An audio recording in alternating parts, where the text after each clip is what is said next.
Well, the newest edition of Florida Weekly is out there on stands. Presentation editor Eric Raddatz is here, as he is every Thursday, to talk about the people and the issues gracing the covers. Good morning. Good morning, Chad. Good morning, Stacy. Good morning. So right on the cover, we're honoring veterans, and you're specifically talking about veterans of the Korean War, is that right? Yeah, and so with Veterans Day upon us, we take a look at some of their stories, some of their photos. We go out and we listen to those who experienced firsthand.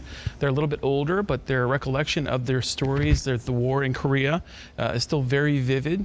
We pay them a special salute, and our readers get to read some very firsthand accounts that are very unique and detailed descriptions of their stories on the battlefront in Korea.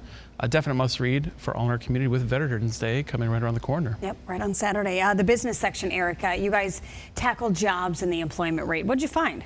Well, one thing that we found that despite Irma being a very difficult time for many businesses who lost a lot, we're seeing that the unemployment rate is at its lowest since March of 2007. This is good news if you're looking for work here in town, and we get to the bottom of why that happens to be the case. You also know it's a very good factor when you see people posting on social media. Do you know anybody who wants a job? And I've been seeing more of that too. So the possibilities, the potential of growth in the employment industry is good. I think a big challenge is knowing where the jobs are and connecting the people who need work with the available jobs. 100%. And getting them the training they need Sure. to actually score that interview and score the job. Arts and entertainment section. So Naples players are taking on a really interesting concept tied to the 1950s. Yes, and so the Naples players are doing, it's called Maple and Vine.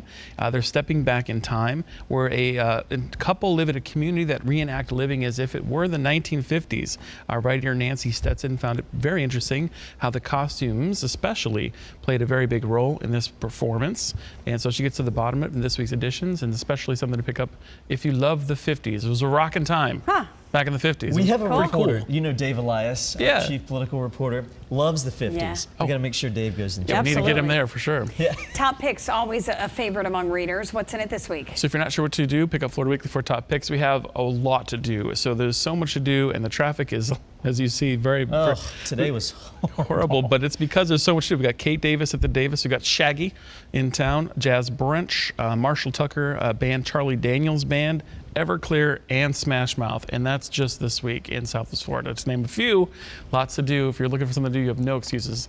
Pick up Florida Weekly for finding out what to do. You feeling like season's almost here? Oh, I feel like it is here. Yeah, It's here. the events are like nonstop. You got- Traffic, restaurants. Traffic's picking up a little You have to bit. really kind of pick where you're going to go in advance because there's so much to do now. A lot to choose from. Anything else? Just how much I love NBC too. You guys are doing a great job, and thanks for having me on here every week. I enjoy it, and hopefully pick up Florida Weekly, FloridaWeekly.com.